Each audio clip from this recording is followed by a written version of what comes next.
Newzroom Afrika's Veronica Makhoali is outside the IDC offices and joins us now for an update. Veronica, thank you for your time. It looks like that picket has picked up momentum now.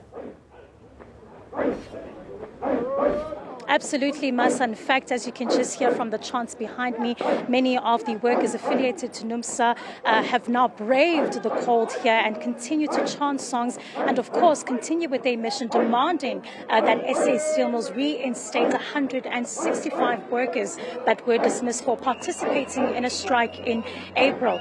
Some of the workers here from the Sedibeng region have told us that they believe that the company has flouted labor laws and also believe that they are targeting employees for essentially exercising their right to strike. Now, this labor dispute is entering its second month, and as you heard there from the spokesperson of NUMSA, really saying they've come out now to the IDC to put pressure on them. I'm going to just step out of shot for my colleague Katleho just to give you a sense of what is happening on the ground as this strike continues to pick up on that momentum. You can see that there is really a resilience from the workers, despite the strike going on now for 2 months.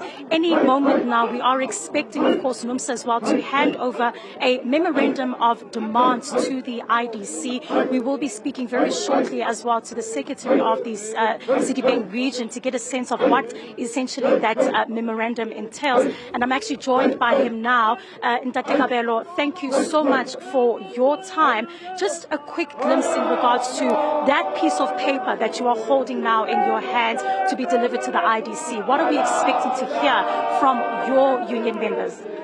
Okay, good morning to the viewers of Newzroom. Today we are here.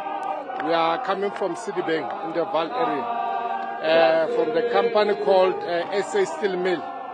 These are the NUMSA members. So today we are going to express or demonstrate to the IDC our frustration with regard to the ill treatment our members are getting from the SA Steel Mill, now trading as Alfeco Holdings. These two companies benefited from the IDC funds. They bought that company as SA Steel Mill, and they did not, or they failed to honor the agreement. As you know, when you buy a company, you, as a going concern, Section 197 of the Labour Relations Act, you don't tamper with the conditions of employees. You don't take their benefits. You must comply with all the legislation. You must comply with the Labour Relations Act, Basic Condition of Employment Equity Act. You must also comply with Occupational Health and Safety and other legislation. This company has demonstrated that it's not willing even to change. Today we are here to actually submit a memorandum to the IDC as a stakeholders, that institution that actually funded this two CEO, Rafiq Mohammed and Sachin Abuja. These two CEO have actually benefited out of this fund. So we are submitting this memorandum, and our demand is very clear that 165 of our members who have been dismissed to embark on a protected strike must be reinstated with immediate effect. Secondly, we want the company to recognize our full-time shop steward as we are a majority union in that company. We also demand that the company must comply with the MIBC, Metal Engineering Industry Bargaining Council rates or minimum wage. They must also comply with the occupational health and safety. We think that the IDC is a relevant institution.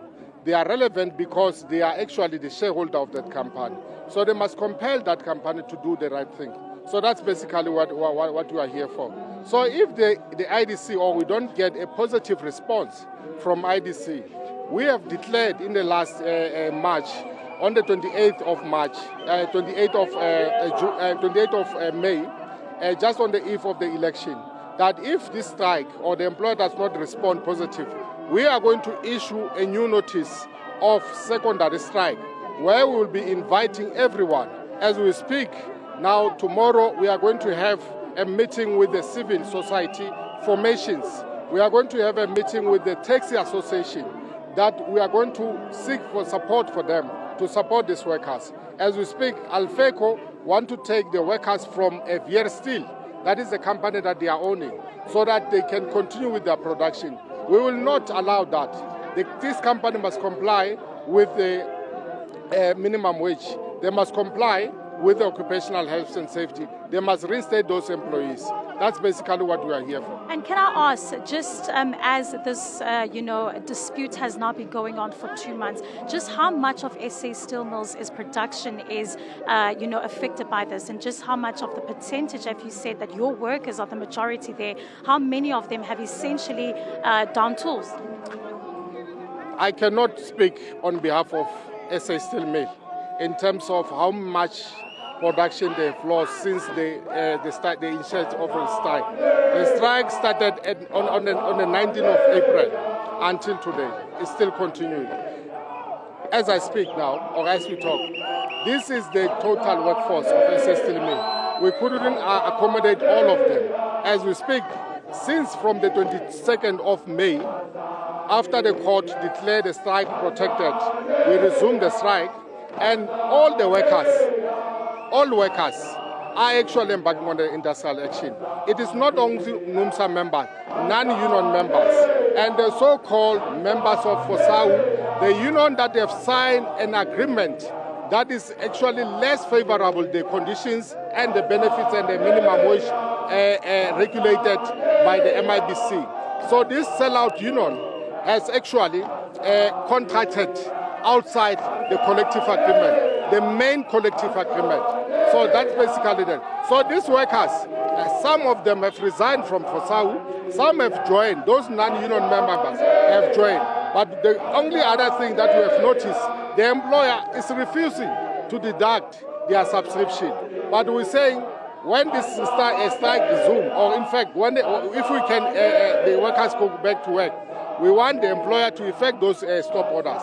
Because these workers, they are not only benefiting for protection when they are being dismissed, there are a lot of benefits that they are enjoying from NUMSA, such as bursaries, such as funeral cover, and other benefits. So this employer is actually prejudicing these individual workers.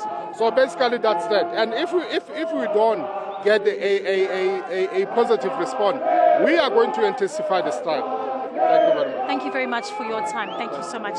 That was the Secretary of the Sedibeng region in NUMSA, really speaking about the fact that they will be handing over that memorandum of demands any moment now.